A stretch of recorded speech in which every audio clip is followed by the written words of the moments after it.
Do you agree that the heir apparent to MAGA is J.D. Vance? Well, I think most likely, in all fairness, he's the vice president. You said this morning that you probably won't be running for a third term. This weekend, Secretary of State Rubio said that he thought J.D. Vance would be a great nominee. You could clear the entire Republican field right now. Do you agree that the heir apparent to MAGA is J.D. Vance? Well, I think most likely, in all fairness, he's the vice president. I think Marco is also somebody that maybe would get together with J.D. in some form. I also think we have incredible people, some of the people on the stage right here. So it's too early, obviously, to talk about it, but certainly he's doing a great job, and he would be probably favored at this point. And on Texas, if Texas redrawing their congressional map would get you 5 safe red seats, means that California, New York, Illinois, and Maryland are all going to redraw their maps to add safe. Well, they'll do it anyway. Is it worth it?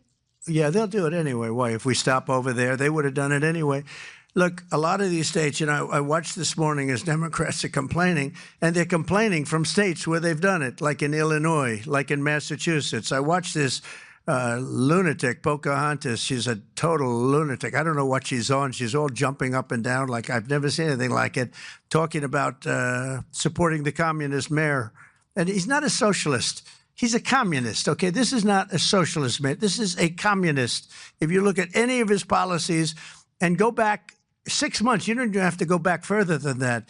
So they want to put a communist in New York. Now, the good news is we have a lot of power over that because we're the ones with the money. We send the money. We don't send the money. It's up to the White House, a lot of power in the White House. But when I watched her jumping up and down, talking about that and supporting the communists, but if you look at what's going on with the redistricting or whatever you want to call it, the Democrats have done it long before we started. They've done it all over the place. They did it in New York. They did it in a lot of different states. But in Massachusetts, so somebody used this as an example today. I was interviewed this morning, and they said, you know, it's pretty unfair. Trump got 40%.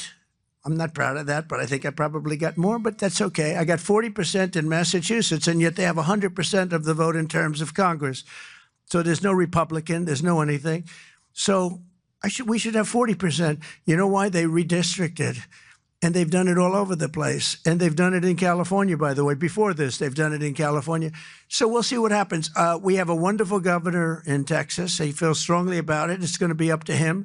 I think there's tremendous support for it. And, you know, we've watched the Democrats destroy our country in 4 years. They've destroyed, between their open borders that we talked about, transgender for everybody, all of the horrible things that they've done, high taxes, horrible medical provision for people. We've watched them destroy our country for 4 years, and people don't want that. And people in Texas, as you saw, I got the highest vote in the history of Texas. I love Texas. Texas likes me, obviously. But I got the highest vote, and that was checked out on the show. Did you see that, where they checked it out? They said he actually did get the highest vote in the history of Texas, which disappointed them. They were very disappointed to hear that.